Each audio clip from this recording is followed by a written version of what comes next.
Welcome to Askar stories. நேற்று night என்ன நடந்துச்சுன்னா, சடனாக பிளானை போட்டு துபாய் போகலான்ட்டு பிளான் போட்டாச்சு. டக்குன்னு வண்டியை எடுத்துகிட்டு வாங்கன்னு சொல்லி வண்டியில் ஏறி உட்காந்து அங்கேருந்து யாஸ் ஐலண்ட் ரோடை பிடிச்சோம். அங்கே இன்னொரு ஃப்ரெண்டை அழைச்சிக்கிட்டு யாஸ் ஐலண்ட் ரோடை பிடிச்சி அப்படியே போயிட்டே இருந்தோம். போயிட்டு இருக்கும் போதே இடையில அட்னாக் வந்துச்சு. அட்னாக்கில் சரி பெட்ரோலை போட்டுட்டு அப்படியே அங்கே அட்னாக் ஓஆசிஸ் இருக்குது. ஓஆசிஸில் அப்படியே சுற்றிக்கிட்டே இருந்தோம். தண்ணி பாட்டில் வாங்கினோம். தண்ணி பாட்டில் வாங்கிட்டு அப்புறம் சாக்லேட் சாப்பிடணும் போல் ஆசையாக இருந்துச்சு. சாக்லேட்டையும் வாங்கி அப்புறம் லைன்லேருந்து ஒரு அரபி ஆல்ரெடி பே பண்ணிக்கிட்டு இருந்தார்.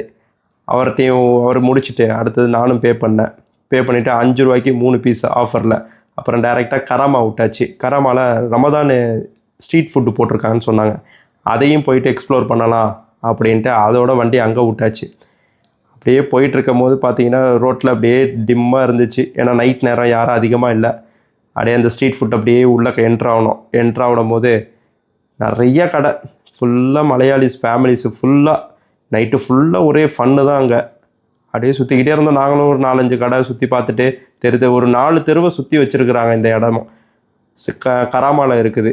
அப்போ பைக்கெல்லாம் ஒரு சும்மா அவங்களாம் ஒரு ஜாலிக்கு அப்படியே சவுண்டை விட்டுட்டு அது வண்டி சவுண்டு அதிகமாகவும் இருந்துச்சு. மஃப்ளர்லாம் வச்சு அப்படியே சுற்றிக்கிட்டே இருந்தாங்க. எல்லாம் வெளியே ஆகுனாங்க. அப்போ தான் வெளியாகிட்டு அதையும் பார்த்துக்கிட்டே இருந்தோம். ஒரு 2-3 நிமிஷம் அங்கே நின்றோம். அப்படியே போயிட்டு இருந்தோம். அப்படியே சுற்றி பார்த்தோம். அப்புறம் பார்த்துட்டு அவங்களாம் ஓவராக ஒரு 10 வண்டி இருக்கும். அப்புறம் அதையும் பார்த்துட்டு அப்புறம் பக்கத்தில் போனால் குளிக்கி சர்பத்து வந்துடுச்சு. குளிக்கி சர்பத்தை குளிக்க அவர் எல்லாத்துக்கும் மேலே பறக்கலாம் விட்றாங்க. சீலிங்லலாம் பறக்க விட்றாங்க. அதை பார்த்துட்டு அதுக்கு பக்கத்து கடை ஒரு ஐஸ்கிரீம் கடை. ஐஸ்கிரீம் வாங்கிட்டு அதுவுமே 8 ரூபாயோ 9 ரூபாயோ நல்லா டேஸ்டியாக இருந்துச்சு அந்த ஐஸ்கிரீமு.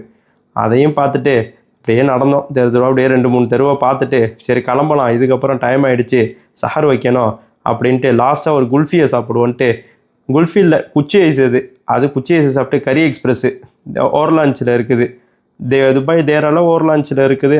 அதுலேயும் சாப்பிட்டுட்டு அங்கே போயிட்டு கேட்டால் சானில் பீஃப் கறியும் டைரெக்டு புலவு சரும் அதை சாப்பிட்டுட்டு வெளியாகிட்டு டைரெக்டாக அபுதாபி ரோடு ஷேக் ஜாயத் ரோட பிடிச்சா டைரெக்டாக அபுதாபி வந்துக்கிட்டு இருக்கோம். இதில் என்ன வித்தியாசம்னா அபுதாபிக்கு துபாய்க்கு ஒரே ஒரு லைட்டு தான் வித்தியாசம்.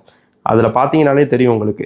அபுதாபி என்ட்ராகணுன்னா வெள்ளை லைட்டு, அதுக்கு முன்னாடி மஞ்சள் லைட்டு, துபாய் வரையும் மஞ்சள் லைட்டு. ஆனால் கண்ணை ஒரு வானையை வலிக்கும்.